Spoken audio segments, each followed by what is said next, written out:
Japan has a unique culture with its own set of customs and traditions. As a foreigner, it's important to be aware of these customs to avoid unintentionally offending locals. But what are these customs and traditions? In today's video, we'll be taking a look at 5 things that foreigners must never do in Japan. But before we dive in, take a moment to smash that like button and subscribe to our channel. Now, let's dive in. Number 5. Shoe etiquette in Japan. In Japan, it is customary to remove shoes before entering homes, restaurants, and other places where it's customary to remove them. This practice is rooted in the importance of cleanliness and hygiene in Japanese culture. It is also seen as a sign of respect when entering someone's home or place of business.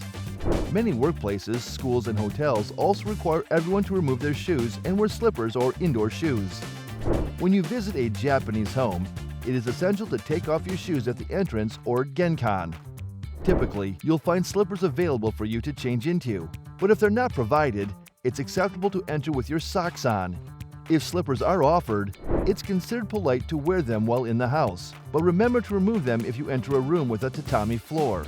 In Japan, it is regarded as extremely impolite to not remove your shoes before entering a house. Shoes should also be facing the right way when placed in a shoe locker at the entrance of a restaurant or other establishment. Number 4. Don't point with your finger. In Japan, pointing with a finger is considered rude. Instead, people extend their hand and make a subtle gesture towards the person, place, or item in question. While pointing fingers to other people is not considered to be as rude as in many Western countries, it is still better not to point fingers at others. It is also important to note that, in certain cultures, using this gesture to point at people is considered highly impolite. In Japan, people point to their faces when talking about themselves, which may seem strange to people from other countries who are used to placing their hand on their chest. Japanese usually start counting with an open palm and close a finger to symbolize a number, instead of pointing with their fingers. Although the reason why pointing with a finger is considered rude in Japan is not clear. It may be related to the fact that pointing with a finger is associated with explicitly calling out the other person, which is considered impolite. Number 3. Don't tip. Tipping is not customary in Japan, and it can be considered rude in many situations. The Japanese value dignity and respect much more than tipping, and they believe that good service should be standard.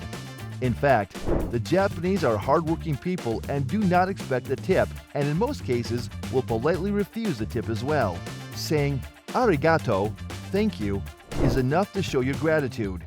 Most Japanese restaurants require no tips, and some may even chase after customers who leave tips to return the money.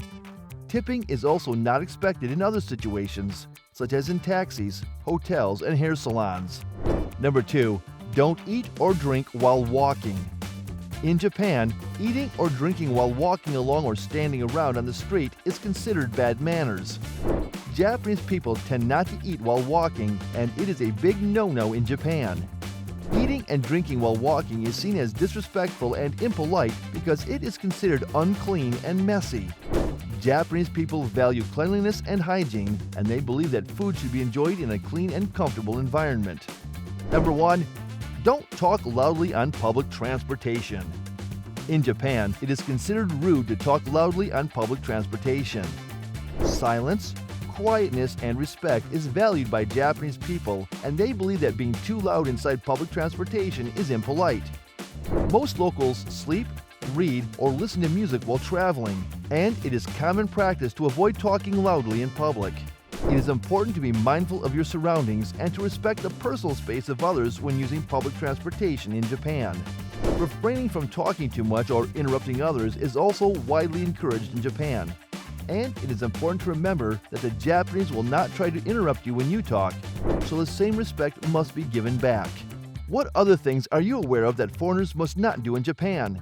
Let us know in the comments section below. Also, be sure to give this video a like and subscribe to our channel if you are yet to do so. We'll see you in the next video.